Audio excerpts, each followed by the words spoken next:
प्रणाम। प्रणाम भैया। भाई, जब आप मौत को इतनी पास से देख लेते हो तो आपके अंदर इतनी सारी चीज़ें बदल जाती हैं। ऐसा क्यों होता है? क्योंकि ये तो पता है कि सबको ही मरना है, लेकिन उसी वक्त ऐसा क्या बदलता है शरीर में आपके अंदर जो एक जनरल जीडी बख्शी हैं, उन्हें एनलाइटमेंट का एसेंस मिला था जब जब वो मृत्यु देखते थे। बांग्लादेश वॉर, ये सारे war, he is a freedom fighter, we know him. Okay, उस आदमी ने मौत को इतने करीब से देखा, तभी तो वो धर्म के लिए इतना बोल रहा है। जाके सुने उन्हें, everything he has spoken about Bangladesh, Pakistan, everything. He is the real hero. क्या ऐसा हुआ कि वो इतना जागरूक हो गया? और सनातन क्या है, धर्म क्या है, आत्मा, परमात्मा, मोक्ष, सोम, एंडोफिन्स, हार्मोन्स, क्योंकि वो जानना चाहता था कि क्या ऐसा हुआ। कि जीडी बख्शी साहब, जब जब आप मौत को करीब से देखते हैं तो आपके शरीर के अंदर endochemistry of neuroscience, neurological hormones, patterns, vibrations, frequency, serotonin level, dopamine level, melatonin level, DMT secretion from pineal gland, ये जो माथे के बीचों बीच त्रिनेत्र है, तो मृत्यु को बिल्कुल समीप से देखने का आभास जो होता है वो बहुत से मनुष्यों को जागरूक करता है। अरे बहुत से मनुष्य है जिनका ये भ्रम टूट जाएगा कि मैं अमर नहीं हूँ। अगर आपको ये चीज़, इसका आभास हो गया कि आपकी मृत्यु अवश्य होगी, तो आप धर्म के अनुसार जीवन व्यतीत करेंगे। जो मनुष्य तामसिक और नीच होगा वो ये सोचता है कि वो अमर है, वो अमरता के स्वरूप में जीता है, और वो राक्षसी स्वरूप है कि मेरे बाद फिर मेरा वंश ही सही। ठीक है, तो वो पाप की श्रेणी है। आप अपने कर्मों के अनुसार जागरूक होते हैं, तो मृत्यु जागरूकरण का मार्ग है। इसीलिए तो ये ऋषि मुनि ऐसी तपस्याएं करते हैं। अरे सालों तक भूखा रहना, महीनों तक बिना बोले, बिना खाए, बिना सोए, शीर्षासन में, धूप में, अलग अलग तरीके की तपस्याएं, ये है उसका असली मतलब। तो भाई, जो अगर कोई गलत कर्म कर रहा है अपने जीवन में, ठीक है, लेकिन उसको सिखाया गया कि यही सही है, तो उसमें गलती किसकी है? माँ बाप की। और अगर माँ बाप है ही नहीं उसके तो? समाज की। समाज का तो कोई चेहरा नहीं है। हमारे समाज में सारे प्रकार के लोग हैं। क्यों नहीं है? किसके माँ बाप नहीं है? अगर किसी के माँ बाप नहीं है तो आप अनाथ आश्रमों में होंगे तो आपका बेड़ा गर्क है, क्योंकि क्रिश्चियन मिशनरीज हैं, वो आपको क्रिश्चियन बनाएंगे, सनातन विरोधी बनाएंगे। हिंदुओं के हुए तो वहाँ पे इन बच्चों का शोषण भी किया जाएगा, देह व्यापार भी करा जाएगा। अनेकों पीडोफाइल्स घूम रहे हैं सड़कों पे, जो छोटी बच्चों के देखे हैं तुमने, बहुत सारे। उनकी दाढ़ी है लंबी और वो 60-70 साल के हैं, जो बंगाल में, बिहार में बलात्कार कर रहे हैं। कितने प्रमाण दें, कितने नाम गिनवाएं, आगे सवाल पूछते जाएं। इन सब की जो ये काम वासना है, ये सब इसी तरीके से जुड़ी हुई है। आपके बच्चे, अरे मदरसों के अंदर भी तो बच्चों का शोषण हो रहा है। कितनी मौलानाओं की वीडियोस है, वो प्यार कर रहा है बच्चों को अच्छे से गोदी में बैठा के, वो देख लेना। अरे अभी तो आई थी मौलाओं की 7 साल की बच्ची के साथ अरे औरों के साथ क्या विद्या दी जा रही है? तुम्हारे बच्चे अंधकार में जा रहे हैं। इसको सात्विक करने के लिए आने वाली 3 सालों में गुरुकुल खोले जाएंगे, जिन गुरुकुलों में इन बच्चों को सात्विक, सनातनी, वैदिक, ब्रह्मचार्य, धर्म, इसकी विद्या दी जाएगी, जिससे कि आने वाले भविष्य को सनातनी बनाया जा सके। पूछें।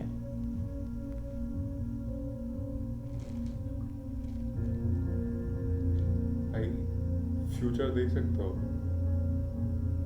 मैं कुछ नहीं देखता, हम सब कुछ देखता है। हम पे नियम होते हैं, हम उसके अनुसार बातें करता है। हम पागल कहलाता है, हम ब्रह्मवाणी कहलाया, हम भाग्य लिपि कहलाया, हम वेद व्यास था, हम ही वाल्मीकि था, हम ही तो सर्वोत्तम है, हम ही आत्मा है, हम ही आत्मा का स्वरूप परमात्मा है। अरे परमात्मा का स्वरूप थी आत्मा।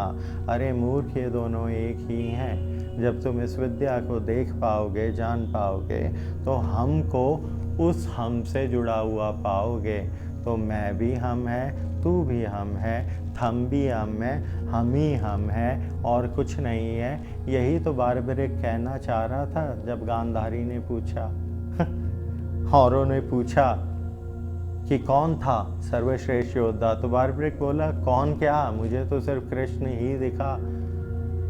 कृष्ण ही कृष्ण का वध कर रहा था, इसीलिए तो वो जागरूक हुआ, इसीलिए तो उसे वरदान मिला कि अनंत काल तक वो पूजा जाएगा और उसे यश और कीर्ति ही चाहिए थी। आज तक पूजा जा रहा है खाटू श्याम के नाम से, आप सब भी उसका पूजन करें। वो सात्विक ऊर्जा है, ये है हम की परिभाषा। हम सब कुछ है, हम ही कृष्ण था, हम ही राम है, हम ही तो परशुराम है, हम ही वामन, हम ही तो वराह था, हम ही कुम्र और नरसिंह। अरे ये सारे स्वरूप क्या, अरे हम ही मछली। हम क्या है, हम परमाणु है, हम अणु है, हम उसके अंदर का परतत्व जिसे गॉड पार्टिकल कहते हैं, हिप्सवियोसॉन है। We are everything, we are frequency. If you connect it, then you can see time. And if somebody says that he can see time is lying, that's the reason why we never say that we see time. भाई इतनी सारी चीज़ें चल रही हैं कि astrology होगी, आप ये कर लो ये ठीक हो जाएगा, फिर न्यूमरोलॉजी होगी, इस नंबर को फॉलो करो या ये करो आपके साथ ये अच्छा हो जाएगा। तो और फिर आकाशी गंगा तो अलग ही वो है चीज़। तो इतनी सारी चीज़ों के होने के बावजूद इंसान कंफ्यूज हो जाएगा कि ये सब सही में है ही नहीं। उसको लालच मिल जाता है कि अच्छा ये कर लेता हूँ, मेरे साथ कुछ अच्छा हो जाएगा।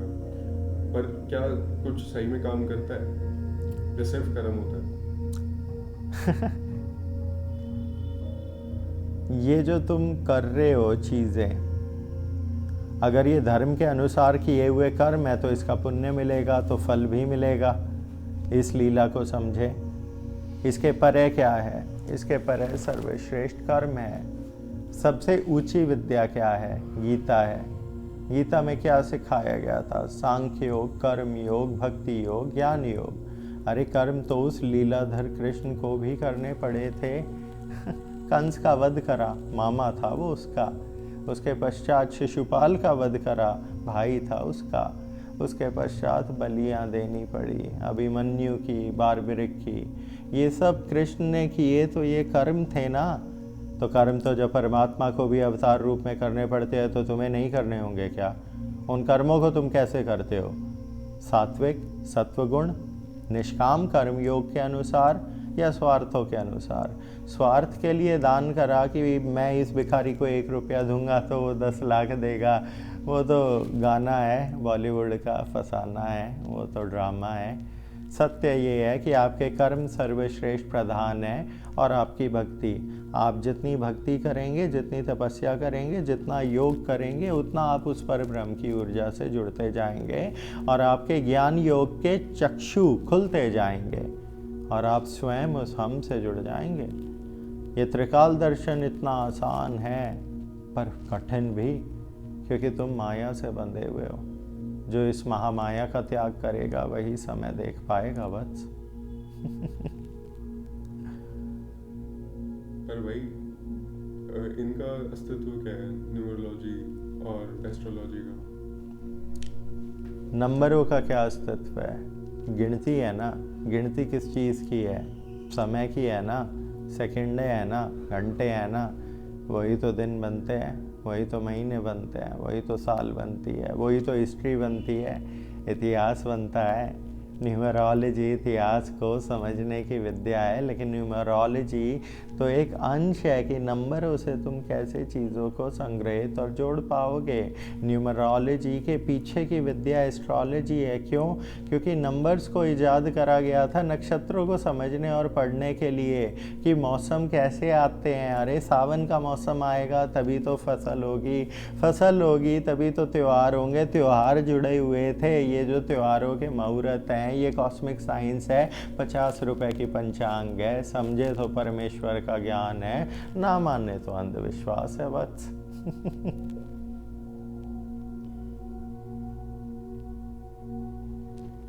अच्छा भाई, ये बताओ कि जैसे रामायण है उसके अंदर लोग हैं जो जो दूसरी विचारधारा रखते हैं, वो बताते हैं कि उसमें कमी है काफ़ी, और परमात्मा जो है वो गलती कैसे कर सकते हैं। तो उनके बारे में आप चर्चा करेंगे कुछ? हाँ, कि लोग कहते हैं कि रामायण के खत्म होते हुए राम जी ने त्याग दिया सीता का। हाँ जी। हाँ, इस पे वार्ता, इस चीज़ को समझने की कोशिश करें आप। इसको समझने के लिए आपको ऐसे बैठना पड़ेगा, बैठना होगा। क्या हुआ? Zone out? अच्छा, हो रहा है। विजुअलाइजेशन करते रहो। राजा राम ने माँ सीता का त्याग किया था, भगवान राम ने नहीं। राजा राम ने दूसरी शादी करी, अश्वमेध यज्ञ करा, तब भी साथ में एक सीता माँ की स्वरूप बैठाई थी, स्वर्ण की। तपस्वी था वो राम, चाहता तो और शादियाँ कर सकता था, इसे मर्यादा कहते हैं। और ये समाज के लिए क्या किया गया था, क्योंकि समाज का समर्पण राजा का पहला कर्तव्य अपने परिवार, अपने प्रति भी नहीं है, प्रजा के कल्याण के प्रति है। राजा कोई आम मनुष्य नहीं होता। राजा जो जनप्रतिनिधि और जो नेता होता है, जो आज का राजनेता है, उसका सबसे पहला कर्तव्य प्रजा है।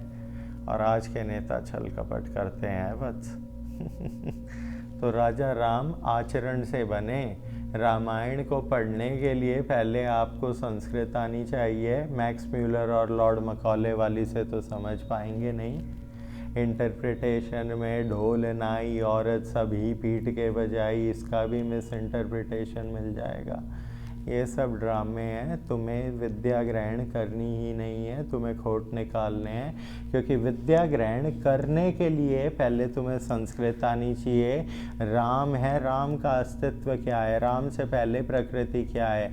अरे कृष्ण है, कृष्ण महाभारत का हाल है, ठीक है, ये तुम्हारा इतिहास है, सबसे बड़ा ग्रंथ है। इसी का ही सबसे इम्पोर्टेंट अंश गीता है। इसके पश्चात तुम्हारी रामायण है। रामायण से पहले क्या है? रामायण से पहले भी प्राकृतिक नियमों को विष्णु पुराण के अनुसार समझाया गया है। उसी तरीके से सृष्टि की रचना हुई है कि सबसे पहले मत्स्य मछली के स्वरूप में, फिर कुम्भ जो धरती पे और पानी में रह सके, फिर वराह जो सबसे पहला मैमल है, फिर नरसिंह और फिर वामन, और फिर आपके पुरुष की ये इस तरीके से एवोल्यूशन अगर आप देखते हो तो ये विष्णु पुराण के अनुसार है। इसके अंदर को कॉमन जब तुम समझ लोगे, उसके बाद तुम वेदों को पढ़ोगे, फिर उपनिषदों को, और फिर आत्मज्ञान को जब तुम सारे चक्र खोल लोगे, तो तब तुम सत्य विद्या ग्रहण कर पाओगे। इसीलिए ना आर्य समाजी सत्य विद्या ग्रहण कर पाया, ना वैष्णव, ना शाक्त कर पाया, ना कोई और। तुम पंथों में बटे रह गए, सनातन को भूल गए, और आज देखो भूदेवी पे कितने कष्ट हैं। इसका जिम्मेदार तुम सब हो, तुम सब, all of you, because you did not follow your धर्म। आप लोगों ने अपने धर्म का पालन नहीं किया। आप लोगों के ही मंत्री हैं जो बिक जाते हैं। आप लोगों के ही तो मंत्री हैं जिनके आइलैंड हैं। जाइए भैया यूपी से, थोड़ा बिहार में मंत्री नाम नहीं लेंगे, पूछ लीजिएगा योगी आदित्यनाथ से, वो बता ही देंगे। वो कहे रहे कि लोग पैसा दबाई के ऑस्ट्रेलिया में होटल खरीदे रहे, आइलैंड खरीदे रहे, साउथ अफ्रीका में, लंदन में महल कोठी, होटल ही होटल। ये पैसा कहाँ से? ये पैसा लूटा हुआ पैसा बा, ये सब पैसा निकाल लेंगे बा। तो और अच्छा, तो एक मुस्लिम था, तो उसकी मैंने बात सुनी। वो यूँ कह रहा था कि कृष्ण जो है, ये तुम कैसे भगवान को पूजते हो, ये तो नीला कार्टून है। नीला भी कोई क्या इंसान होता है? ये तो कार्टून को तुम पूजते हो। तो इसमें क्या कहेंगे आप? चले, ये बहुत अच्छे से सुने आप सब। ये शायद कृष्ण का रूप और रंग था ऐसा, सांवरा रंग था उसका, काना, कारा, काला, सांवरा रंग था। यशोमती मैया से बोले नंदलाला, राधा क्यों गोरी मैं क्यों काला। ये गाना नहीं है, सांवरा था। अरे भैया, यूपी में जन्म लेगा तो गर्मी होती है इधर, उसके अनुसार वैसा ही रंग होना था। अब ब्लॉन्ड नीली आंखें नहीं होती, नॉर्वे वाला तुम कार्टून बना लो। नीला जो है वो नीला प्रतीक है, वो नीला रंग प्रतीक है उस परमेश्वर की। आकाश को देखते हो, आकाश में जब डीप देखते हो तो विष्णु भगवान क्या है? विष्णु का जो नीला स्वरूप है महाविष्णु है। इसका क्यों? क्योंकि कृष्ण के जीवन के बारे में ज़्यादातर विद्या भागवत पुराण से आएगी, और भागवत पुराण के अनुसार सृष्टि की रचना विष्णु के अनुसार हुई है। महाविष्णु में से फिर विष्णु, विष्णु की नाभि में से फिर कमल, कमल से ब्रह्मा, ब्रह्मा की भ्रुकुटियों से फिर शंकर। अरे ये पुराण लिखे इसलिए गए थे ताकि तुम मूर्ख समझ ही ना सको। सत्य ये है। आया ये समझ? पूछें और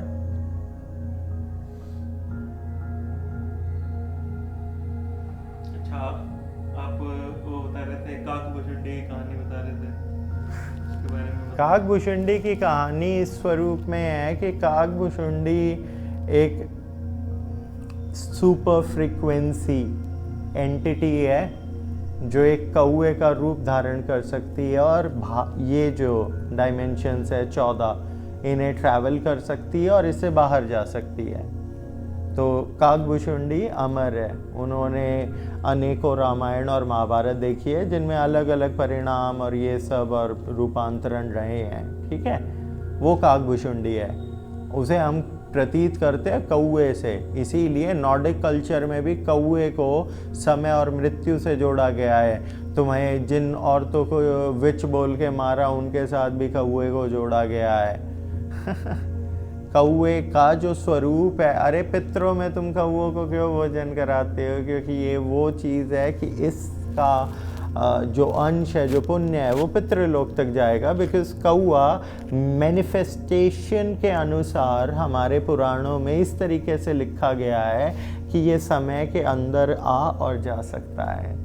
सो he is the real OG time traveller. हाँ, काकभूषुंडी समय से अंदर और बाहर आ जा सकते हैं। तो ये ऐसी कॉस्मिक एंटिटीज़, इसको समझने के लिए आपको बहुत डीप जाना पड़ेगा। आप वही फिर कौआ कौआ करोगे यार, तो फिर कैं कैं कैं, उसका हम क्या करें? आप मूर्ख हो।